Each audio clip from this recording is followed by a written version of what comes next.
past 5. So it's our pleasure to have Jacob Solomon Hartley here today. Jacob got his master's degree from the University of Victoria, from the Department of Archaeology in 2018 in the fall, and we knew of Jacob because he actually requested some historical data back in the beginning of 2017, and I think he's a perfect example of how our historical data can be put to good use. So it was an interesting request, not our usual request for data, because what he proposed to do was to look at historical changes in halibut size from remains found in archaeological sites. So, and I think that's pretty much what he will talk to us about today. So nice having you here, Jacob. Thank you very much. Yeah, for me it's a real pleasure to be here in your beautiful office, and yeah, it's a great opportunity to be able to share some of these results with a panel of experts. It's quite nice. I've tried to tailor this presentation to be a little bit more open-ended, so there's a little bit of room for discussion. I come from an archaeology background by training. Since graduating, I've been working as a consulting archaeologist for a small firm in Roberts Creek, BC, which is an hour ferry north of Vancouver, essentially. We work with one First Nation, the Sechelt First Nation specifically, and help them with their archaeological needs. As Josep said, this is work I did while as a master's student at the University of Victoria, sponsored by the Hawkeye Institute and Social Science Humanities Research Council of Canada. All right, so I am grateful to be here and a guest on the territories of the Duwamish, Muckleshoot, Snohomish, Snoqualmie, Suquamish, and Tulalip tribes. I need to acknowledge my long-suffering co-authors, Ian McKechnie, who was my supervisor at UVic, played a really crucial role in this research, and David Hulsbeck, who's a professor at PLU in Tacoma. David actually did some work along these lines back in the 70s with the assistance of the IPHC, and it was a project that he'd been sitting on for a while, and so I reached out to him, and he very graciously provided me with some of his data from back in the day, which was crucial to this project. I'd also like to acknowledge the MCRC for facilitating a lot of visits down there to look at archaeological samples. Makah, Heiltsuk, and Wekino nations in BC for granting me access to their archaeological data. You fine folks for putting up with numerous, perhaps disorganized data requests over the last few years, and many others. So just to give you a bit of a brief background on archaeology, archaeologists study the material remains of past human activity. There's evidence for at least 14,000 years of human occupation on the West Coast and the North Pacific. There's probably evidence a few thousand years older that hasn't been found yet. Essentially, people were living along these coasts since it was physically possible to do so after the last glacial maximum. Currently, there's 55,000 archaeological sites recorded in British Columbia.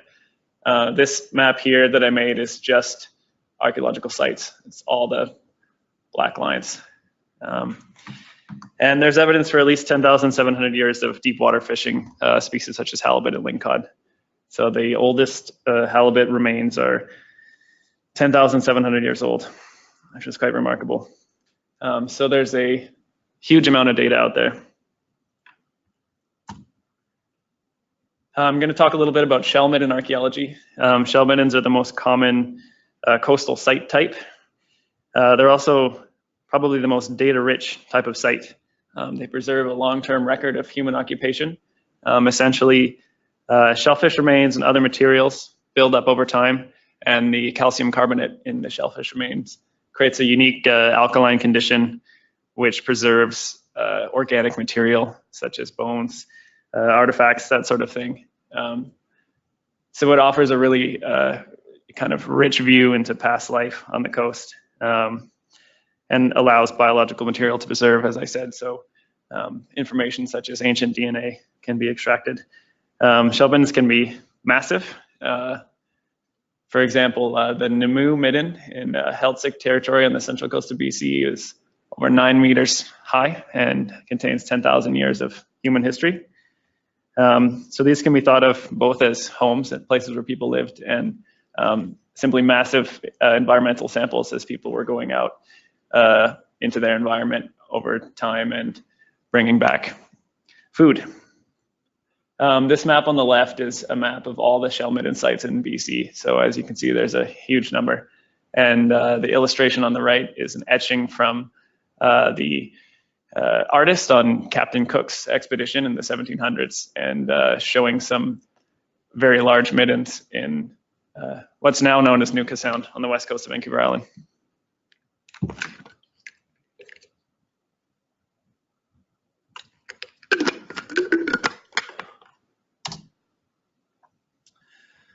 So our favorite fish. Halibut are frequently found in archaeological sites. Large meta-analysis showed that they're present in 20% of fine screened assemblages from Oregon to Alaska. And ethnographic and ethnohistoric accounts suggest a large-scale, significant fishery in the past. People used, let's see if I can use the pointer here, species-specialized fishing equipment. You guys may be familiar with some of the work that John Scordino and Joe Peterson have been doing at Macaw Fisheries, looking at the capacity of traditional hooks to reduce bycatch. They've been doing some really excellent work. I was lucky enough to learn from those guys a little bit and spend some time. They took me fishing. It was also another component of the work that I did with my master's, was looking at traditional hooks in museums. They don't tend to preserve very well in archaeological sites due to the fact that they're made out of wood, although there's a few from Washington State. Yeah, so despite this large-scale importance and frequent occurrence, it appears that archaeological halibut bones don't preserve quite as well as other species. There's probably a few reasons for this. Their structure seems to be a little bit more weak than, say, a lingcod or a rockfish. And they're also relatively fatty. So I think they may have been used to make tasty soups and chowders, which is less good news for the archaeologists. But there's still likely hundreds of millions of archaeological halibut bones present on the coast. So lots of data. So this research fits into the framework of marine historical ecology. It's a very active field currently. People seeking deeper temporal records, expanding baselines using retrospective data, using often unique and sometimes creative sources of data, everything from restaurant menus to ice cores. Archaeological data in particular draws on long-term human environmental interactions. So I want to use the example of some work that Lauren McClenahan did, looking at fishing photos from charters in the Florida Keys, and just observing how drastic the changes are in a matter of 50 years of what is considered a trophy fish. It's quite stunning. So this is the kind of framework that this interdisciplinary work nestles into. So as you may know, the early halibut fishery was quite a busy affair. Really took off around the turn of the century with the decline of the Atlantic halibut fishery, expanding demand and access to cheap diesel fuel. And it was essentially unregulated until the IPHC.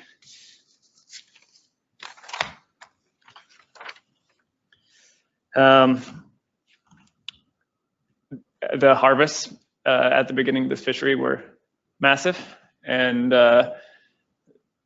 conditions quickly declined. And historian John Thistle has a great quote from 1906, written in the Pacific Fisherman, which was a regional trade journal. A recent close inspection of the northern halibut banks has revealed the fact that many of the grounds have now been depleted.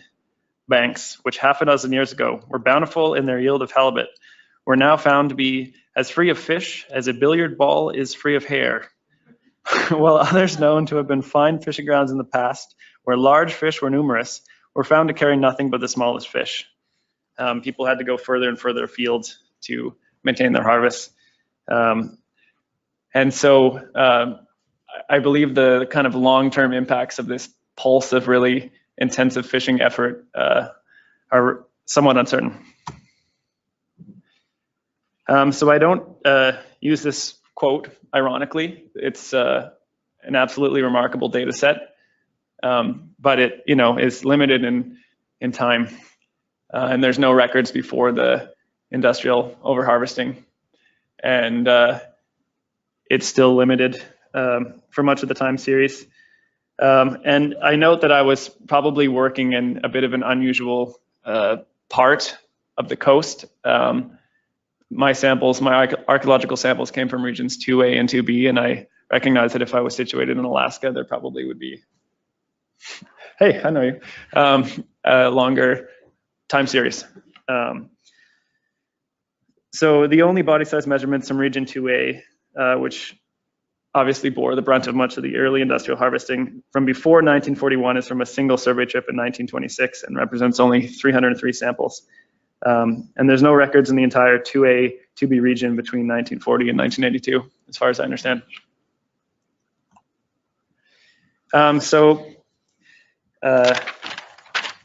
Our aims with this work were to be able to derive a really simple metric from archaeological samples that can be thousands of years old.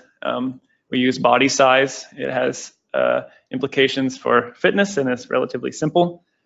So we essentially just use this simple regression method to relate measurements of elements and to fork length. And we wanted to have the methodology be quite flexible to allow for degraded archaeological samples. So we came up with a number of different relationships. So I tracked down 38 modern reference specimens. That doesn't sound like a huge number, but it was quite a battle to track these down. I personally skeletonized 12 modern fish that I got from a fishing derby in Victoria. I don't know if you guys have ever skeletonized a halibut, but it was actually quite a process. I got the carcasses back from the derby, set up a large cauldron on my parents' front lawn, boiled the fish they were frozen, so they had to be boiled for a long time, but not boiled too much because it would break down the bones, and then kind of squished through a colander. And then I took the resulting elements back to the laboratory at UVic, and they were immersed in a caustic solution, actually from dishwasher detergent, in an incubator for 2 weeks, and all the grease kind of rendered to the top. It smelled absolutely horrible, and then they were washed and bleached and dried after that. So it's quite a process. Put me off eating halibut for a little while anyway. I'm good now though. I also obtained samples from NOAA here in Seattle and the University of Victoria zooarchaeology lab. And so I think I can proudly say that UVic now has the largest sample of skeletonized halibut on the coast. Anyway, perhaps there's another sample I don't know about. Anyway, so we related 43 different measurement options to fork length. So this gives us a lot of options with degraded samples, and the models generally fit well, although obviously there's a large element of uncertainty when you're looking at conditions thousands of years ago and you're using modern relationships to establish those conditions. So these are our different measurement options. Vertebra are by far the most commonly found halibut element. I think it could be for a few reasons. I think there's a lot of ethnography about halibut heads being used for soup or stew or just toasted, quite tasty. And we picked cranial elements that we, in our experience, preserve well in archaeological sites, typically with more bony processes. So using this method, we estimated the size of 1,100 archaeological halibut elements. We tracked these down from 9 different sites in 2 regions. The territory of the Heiltsuk and Wiekeno on the central coast of BC in Management Region 2B. There were 2 sites there on Calvert Island, right there, and 7 sites in the territory of the Makah tribe in Washington State. And I was very grateful to be able to work with the Makah. They have a really long history of halibut fishing, as do the Heiltsuk and Wiekeno. But it was neat to be able to work in a context where people still have an enduring relationship with this species. It's still a big part of their economy and identity down there. So these samples captured 3 millennia of harvesting effort. And our intention with this sample from a large time period was to kind of lump it together to create a noise filtered sample to have just a baseline distribution. So these are the individual distributions by archaeological site. These are frequency plots, so the area under the line is scaled to equal 1, essentially. And as you can see, 3,000 years of harvesting shows a relatively similar mean size, although the Hoko River wet site is an obvious outlier. Oops. That site is right here. And I'll come back to this a little bit later. It's kind of a unique example. It's interesting that there's 2 archaeological components of this site, and one component showed this, oh, I lost my mouse, small average size, while another component showed a more typical average size right here. So I tried to steer away from the archaeology a little bit, but we're gonna go down an archaeology case study here. Has anyone heard about the Ozette site before, Washington State? Oh, awesome. It's been called the Pompeii of the Northwest Coast, and I don't know how appropriate that label is. Essentially, there was a village here, which was capped by a mudslide about 450 years ago, likely associated with the last megathrust earthquake event. And so this offers a really unique glimpse into life on the coast 450 years ago. The anaerobic environment provided by the mud allowed things to preserve which normally don't, such as wooden artifacts, textiles, baskets, all sorts of remarkable things. And it also preserved a lot of halibut remains. So this is the map of the village here. It's a little bit hard to see, but essentially there's 3 different houses that were excavated by archaeologists in the 70s. And so I was able to compare the size distributions from these different houses. And this opportunity was a little bit unique because of the really definite end of occupation here, capped by the mudslide. We were able to look at samples over a 100-year time period, which sounds like a long time, but for archaeological purposes, it's actually extremely short amount of time.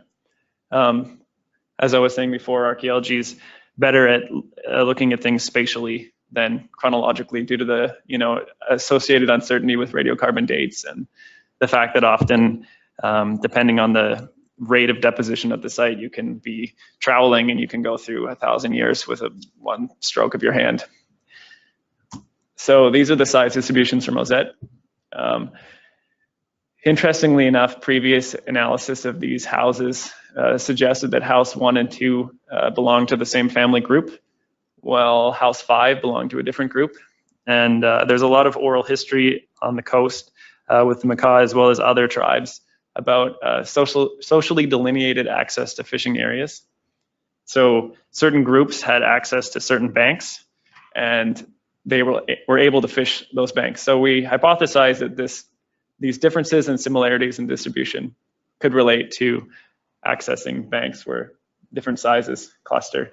And this is something I'd like to maybe talk a little bit more with you guys at the end, but it seems like in my relatively limited experience, there's halibut tend to cluster by size a little bit in certain areas. So we also, I'm just gonna backtrack here. We noted the relatively multimodal distributions in many of these cases, and we wonder if this could relate to accessing certain areas again and again.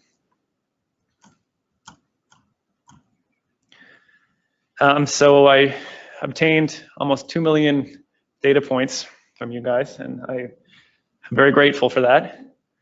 And so I pooled all the survey data from 1914 to 2017. I don't have this year's in regions 2A and 2B. So it's mostly post 1980 in terms of numbers.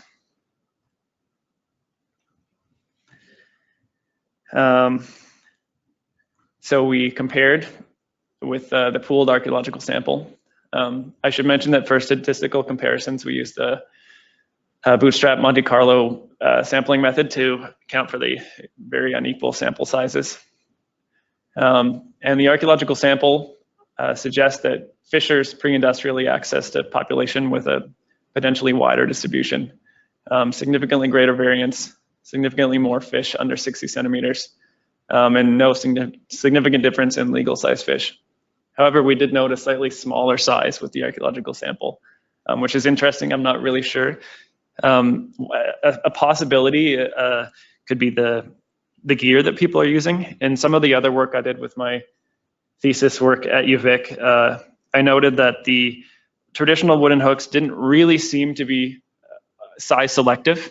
And I think this finding was demonstrated in a little bit more of a concrete way by the macaw fisheries study with the traditional Chibud hooks.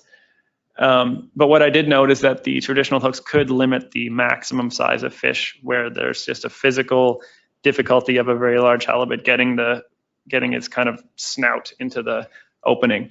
So that could account for a slightly smaller size. You know, I think there's kind of a pragmatic limit of halibut size when you're fishing from a dugout canoe.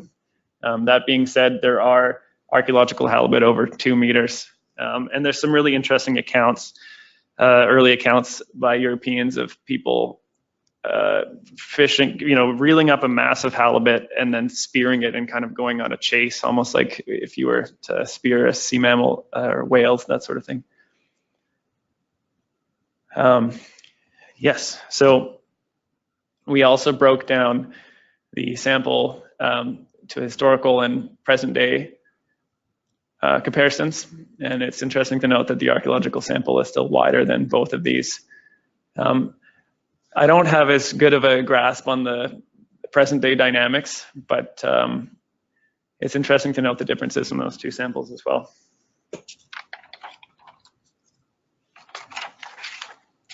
And I also note that for these two periods, I believe size at age was relatively low, which I would imagine would skew the average size to be slightly smaller. And for both of these samples, the archaeological fish were slightly larger on average.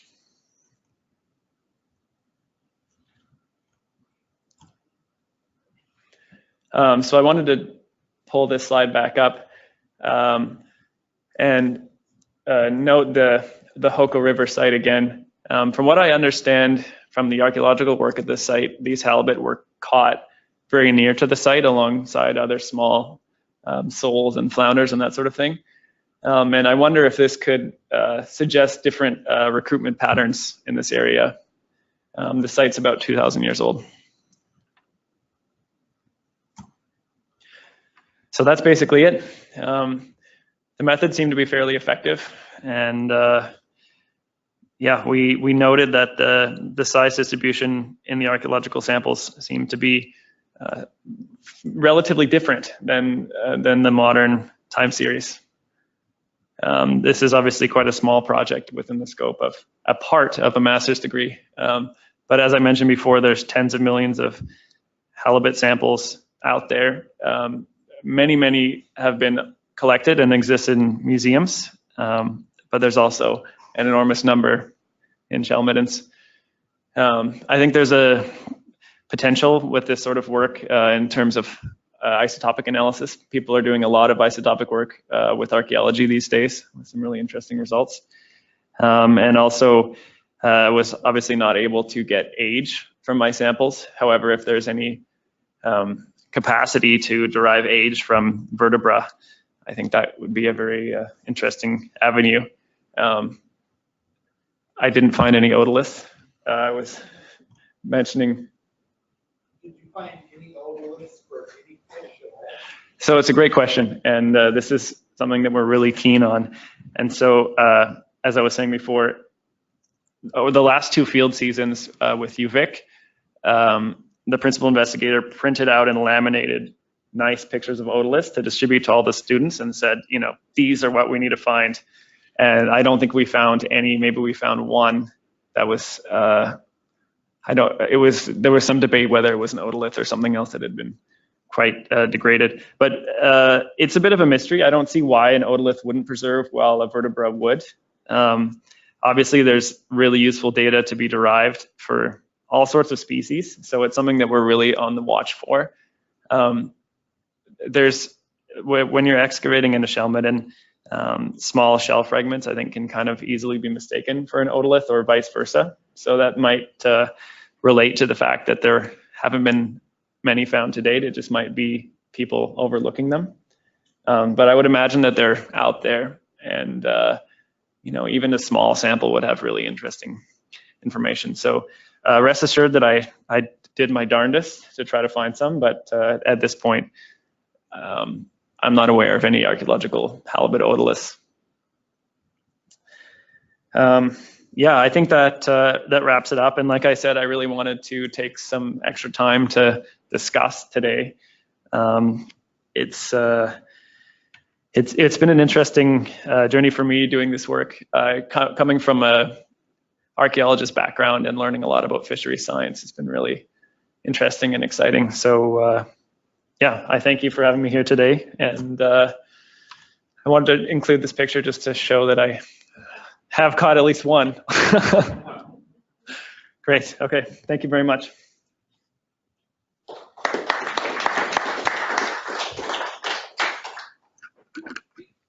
Thanks very much, Jacob, for a very interesting talk. So the floor is open now for questions. Ian? Yeah, thanks. Really interesting. A couple questions. The first is it hard to tell halibut vertebrae from other species? Great question. I'd say it's not hard, but it's not something that you can do to the untrained eye. You have to know what you're looking for. I always brought a reference sample with me when I went to identify the archaeological samples. I should tell you a bit about the process. The way that these things are categorized is frequently they're kind of mixed up with other fish vertebrae or other fish remains in a big bag. So you have to kind of go through and pick through. So the sample of 1,100, I guess, seems relatively small, but it's quite labor intensive to get these samples. But UVic has a really good reference collection, so I spent some time really familiarizing myself. So I think you could become familiar in a few days and really be confident in your identifications. And sort of relatedly, when you did your own skeletons, did you find a range of vertebra sizes within a single fish? And do you think that might be one reason why you saw a larger distribution in the archaeological record, where you couldn't identify vertebrae from, you know, might be 20 from one fish, or, you know, one from different places in different fish? Right. So you're asking if there's a possibility of over-representation of single individual fish. That's a common question with zooarchaeology, and I think essentially there's not a good way of quantifying exactly how much of a role that would play. However, I think that the nature of the sample is usually I didn't find more than 2 elements from a single context, so from a single excavation layer or from a single bag.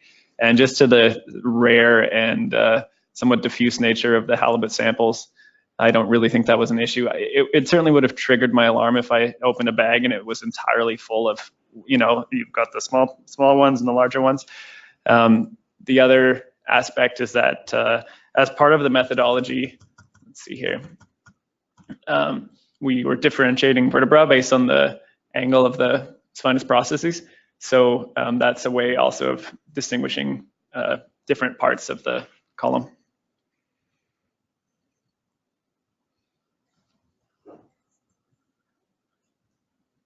So on that topic, if you ended up, say, with a sample or an element from Caudal 1, do they preserve similarly with those protuberances so you can tell you're on Caudal 1, or are there other features, and you may have just referenced it, I didn't understand it, but I take it you were taking numbers 1, 2, and 3 on a vertebrae, and can the ratios of those tell you whether you're looking at a Caudal 1 that's lost its protuberances compared to, say, I don't know, a proximal one that already lacks a protuberance on the bottom? So basically, if the processes are missing, it's still possible to tell. There's usually the stumps, and there's also a fairly distinct pattern in the foramen at the top of the vertebra. They kind of, a hole opens up and then closes as you move through the column. So it's usually like there's, I think that these categories were slightly different sizes, but usually I felt quite confident on the category. And, you know, I didn't pick a category of just 2 options. So there's like a few, you know, you can kind of get it in the range.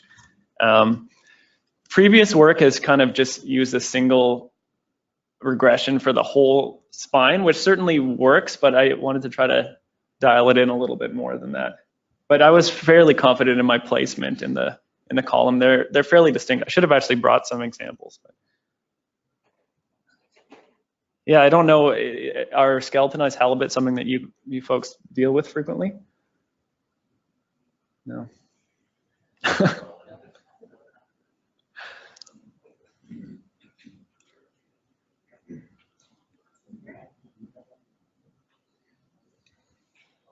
Great, thanks for that. That's really interesting stuff, and I'm glad to see people thinking about historical and baselines and all that interesting things. I'm curious, you said archaeology can I don't know how you mentioned it, quantify spatial better than it can historical or time periods. You know it's old, but you can't say if it's 100,000 or whatever years old. And I'm curious, a little bit unrelated to this project was, do you know of any work where they've done more spatial analysis where maybe halibut wasn't, areas where halibut just were not seen and other areas where halibut were seen? And I remember reading a report from 1887 or something on one of the first voyages to investigate fishing out here, and the captain of the boat said, there's no halibut south of Cape Flattery, for example, and there was just no records of halibut being in Oregon or anything like that, but then they ended up catching a bunch out there. And I'm wondering if there are any studies out there looking at the spatial occurrence of halibut historically before these industrial times. Yeah, so there's not a huge amount about the archaeology of halibut. So first I should clarify, the chronological information is not quite that bad. Like we're still able to get plus or minus a few hundred years frequently, whether it's 400 years old or 10,000 years old. However, just within that, there's still obviously uncertainty. 2 studies. The first is McKechnie and Moss 2014. So Ian McKechnie and Madonna Moss, both archaeologists, did a large meta-analysis of zooarchaeological samples to look at the distribution of different species in different areas. And so they found, they grouped halibut with other flatfish, but they've got a map of where there's more occurrences of certain species. And then there's also a paper by Rebecca Wiggin and Trevor Orchard from 2008, where they talk about the observed discrepancy between the emphasis from historical and oral history accounts about how halibut was this super important species on the coast, and then often, just based on the archaeological data, that importance doesn't really seem to be held up. And so they have some information about spatial distributions. This data here, so there's a few sites on the Washington coast. There was halibut at all of these sites, so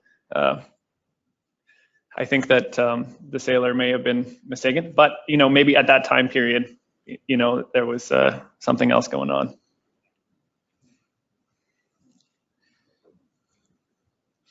I've got a question. When you look at the size distribution of fish in those 3 periods, the historical one, present day, and then the archaeological. We pretty much know what gear was used in the historical, what gear was used in the present day. Mhm. But you're talking about more than 2,000 years of fishing in your archaeological sample. So what do we know about the evolution of fishing gear? I mean, and specifically, for instance, when was the Chibuk hook first found? Or when was that developed, for instance? And could that be related, that wide distribution related to a variety of different fishing methods? Yeah, that's a great question. So like I said before, the wooden hooks don't tend to preserve particularly well. There's Chibuk style hooks. That's kind of the Macaw term for the bent wood style.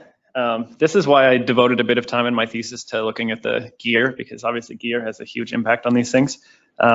So there's a different style of hooks used in the north, which are not bent wood. Anyway, regardless, there's at least a few thousand years old. There's that style of hooks from the Hoko River site, and then obviously the ones at Ozette. So I think that particular iteration of the technology has been around for a long time. However, there's also some records of people catching halibut with just large, fishing hook shaped hooks, essentially like a hook that would be employed for large lingcod and catching other fish. So I think there is certainly some room for innovation over time in different cultural styles. However, I think that was our intention, to lump a large variety, to kind of, by incorporating a lot of variability, to treat it as a sample of what's out there, as opposed to a specific condition or a specific time.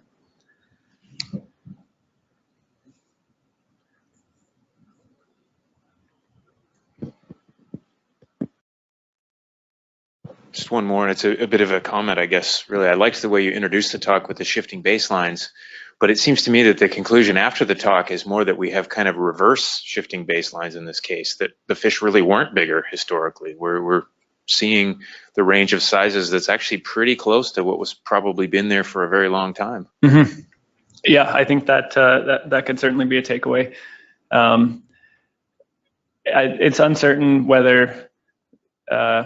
I mean, this is really why I wanted to come bring these results, because getting further into the analysis of the actual size distribution is where my background starts to limit me. But yeah, I would agree. It's certainly interesting that there's a relatively similar average size, maybe even slightly smaller. Yeah, so I wonder, what creates the difference now with a, less of a normal shape distribution. The drop off of smaller fish, whether that's a result of recruitment or something else going on. But no, I think your comment is on point.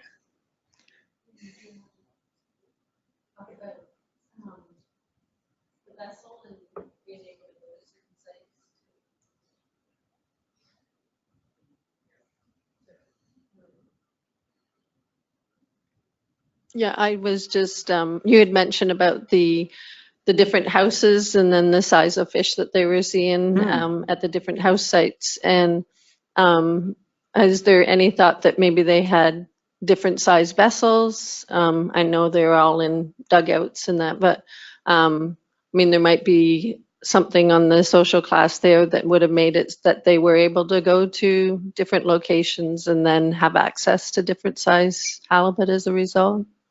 Yeah, certainly. I think that was definitely a lens of the early archaeological analysis, is like, who's getting the big fish? But there's some history that speaks to the harvesting methods as being kind of intentionally size distributed. Like, people would access certain banks at certain times of the year. So you want to lay fish up for the winter, so you're going to get smaller fish. They're fattier, or you're going to get larger fish, they're leaner, or you want to trade a bunch of fish to people on Vancouver Island for canoes, so you're going to get certain types of fish for that. So I think it's maybe a bit more complicated than just like these people are getting the larger fish. But I think that that's the best explanation that I've come up with for the multimodal distributions. But entirely a hypothesis, and there's a lot of uncertainty remaining with these results. Absolutely.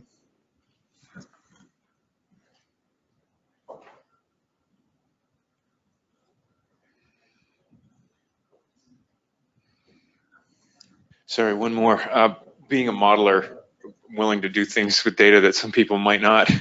Is there anybody cavalier enough to try to do either through relative preservation rates or just estimates of proportion of the diet by times population to try and get estimates of what the volume of halibut might have been that was consumed historically? Not that I know of. It actually is a topic that hasn't been worked on a huge amount. That sounds awesome.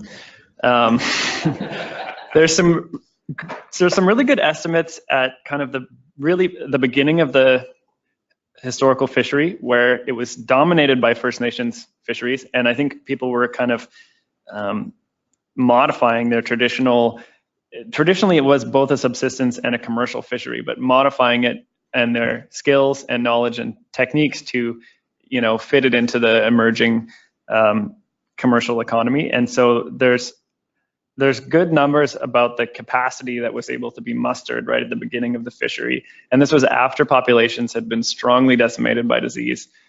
So those are pretty good numbers, I would imagine. And then there's also there's history and records ethnographically of volumes, but they're more subjective. It's canoe loads and that sort of thing. From what I understand, it was probably a fairly large-scale fishery. I like to entertain the personal hypothesis that people were able to populate the coast by fishing halibut while they were coming up, but that's kind of a joke. But there certainly was a lot of fishing going on in the past. I was wondering what other species you found or could identify in the shell middens, and then also if you were able to, similar to Ian's question, is estimate how much of the diet of the people of the time was provided by halibut or mammals or any other food source. Yeah, there's been a lot of work about that. There's a really good example at the Hoko River site, some work done by Dale Crows, who's a Washington archaeologist in the 80s, looking at, he really delved into the analysis of what was contributing what to the diet, which times of year were things available. The first part of your question, we find a very, very wide variety of species in shell middens, everything from bluefin tuna to smelts and ulican and that sort of thing. Ratfish, eels, you name it. People were catching a really wide variety of species. Quick question over here. Just curious if anybody's doing, thinking about any future work. It would be really fascinating to see what the Hyder were doing in their middens. Because, yeah, they had access to, I think, probably offshore, maybe bigger fish. I don't know. Cool. So the paper that I mentioned earlier, Rebecca Wigan and Trevor Orchard, they use Haida Gwaii as one of their case studies because it's an area similar to Macau where there's a strong ethnographic importance on halibut fishing. I think there's maybe slightly less access to large salmon rivers on Haida Gwaii. And so there's a lot of halibut in the archaeological sites on Haida Gwaii. That 10,700-year-old sample that I mentioned, that's from Haida Gwaii. But that was their finding, that the ethnographically suggested importance is not quite lining up with the amount in the archaeology. But there's a enormous number. Let's go back to that map. There's an enormous number of archaeological sites in Haida Gwaii, and I would imagine an enormous amount of data.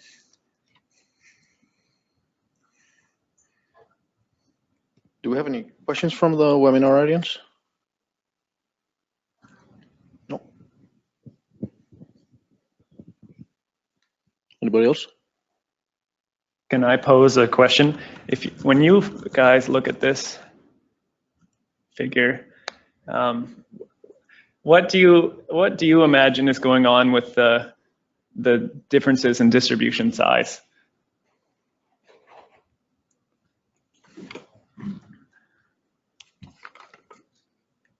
I imagine one part of that is the hook size that we're using on the setline survey. there's a less fish in the smaller size that can get hooked by that hook. It's And the if you were 60 to knot, look right? at the overall population size that we see combined between trawl surveys as well as the hook and line surveys, Mhm. you may see a different profile to compare to. Okay, because the trawl surveys a slightly smaller hook and the set line is a, So the trawl is a net fishery, Oh, okay. and so they're sensing, they're dragging that to the water, and depending on the mesh size, they're going to catch a smaller fish than a they don't have a large enough mouth to necessarily take the bait or even get hooked by that hook. right. Yeah, because I understand the set line is a 60 knot, right? It's quite large. Okay, interesting.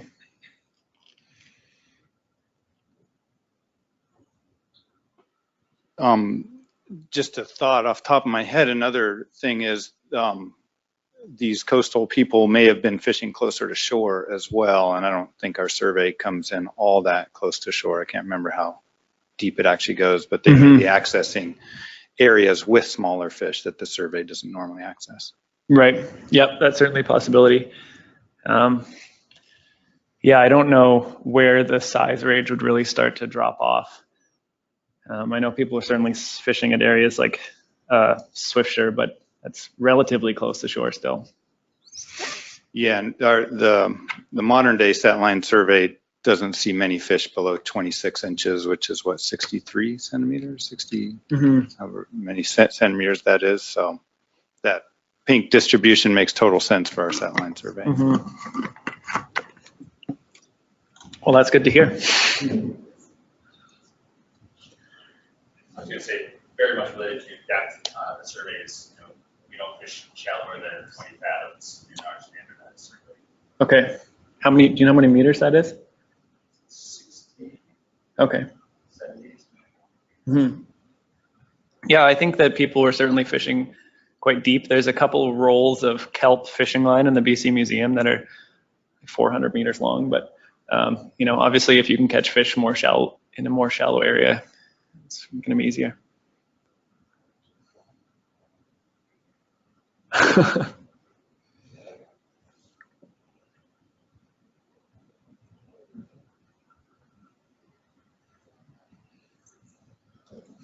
Anybody else?